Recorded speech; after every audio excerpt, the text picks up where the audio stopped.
சிவகங்கை அருகே கோவில் காவலாளி அஜித்குமார் காவல் விசாரணையில் கொல்லப்பட்ட வழக்கில் காவல்துறை மீது கடும் அதிருப்தியை வெளிப்படுத்திய உயர்நீதிமன்ற மதுரை கிளை அமர்வு இந்த வழக்கை மதுரை மாவட்ட நீதிபதி விசாரிக்கவும் உத்தரவு பிறப்பித்துள்ளது.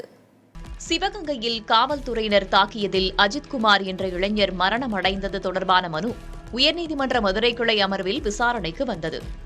வழக்கை விசாரித்த நீதிபதிகள் எஸ்.எம். சுப்பிரமணியன், மரியா கிளீட் அமர்வு, நகை காணாமல் போன வழக்கில் போலீசார் ஏன் எஃப்ஐஆர் பதியவில்லை, சிறப்பு படையினர் தாங்களாகவே வழக்கை கையில் எடுத்து விசாரிக்கலாமா என்று தமிழக காவல்துறையினரிடம் பல்வேறு அடுக்கடுக்கான கேள்விகளை முன்வைத்தனர்.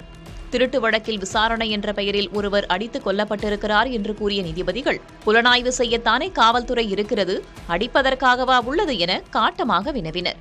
தொடர்ந்து உயிரிழந்த அஜித்குமாரின் உடற்கூராய்வு அறிக்கை மற்றும் கோவில் சிசிடிவி காட்சிகளை தாக்கல் செய்ய நீதிபதிகள் உத்தரவிட்டனர். நீதிமன்ற உத்தரவின்படி தாக்கல் செய்யப்பட்ட ஆவணங்களை பார்த்த நீதிபதிகள், பிரேத பரிசோதனை அறிக்கை அதிர்ச்சியாக உள்ளதாகவும் அஜித்குமாரின் உடலில் 44 இடங்களில் காயங்கள் இருப்பதாகவும் குறிப்பிட்டனர். காவல்துறையினர் கூட்டாக சேர்ந்து இந்த சம்பவத்தை அரங்கேற்றியது கொடூரமாக உள்ளது எனவும், மாநிலம் தனது குடிமகனையே கொலை செய்துள்ளதாகவும் நீதிபதிகள் வேதனை தெரிவித்தனர். அரசால் எடுக்கப்படும் நடவடிக்கை போதுமானதாக இல்லை எனவும், உயரதிகாரிகளை பாதுகாக்கும் வகையில் உள்ளதாகவும் நீதிபதிகள் சுட்டிக்காட்டினர்.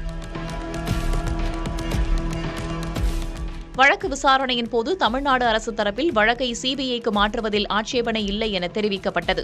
இதைத் தொடர்ந்து கொலை செய்பவர்கள் கூட இப்படி தாக்க மாட்டார்கள் என்று வேதனை தெரிவித்த நீதிபதிகள், இந்த விவகாரத்தில் மதுரை மாவட்ட நீதிபதி ஜான் சுந்தர்லால் விசாரணை நடத்தவும், விசாரணை அறிக்கையை ஜூலை 8ஆம் தேதி சமர்ப்பிக்கவும் உத்தரவிட்டனர். இந்த சம்பவத்திற்கு காரணமான உயரதிகாரிகள் உள்ளிட்ட அனைவர் மீதும் நடவடிக்கை எடுக்க அரசுக்கும் ஆணை பிறப்பித்த நீதிபதிகள், வழக்கு தொடர்பான சிசிடிவி உள்ளிட்ட அனைத்து ஆவணங்களையும் விசாரணை நீதிபதியிடம் வழங்க காவல்துறைக்கு உத்தரவிட்டனர்.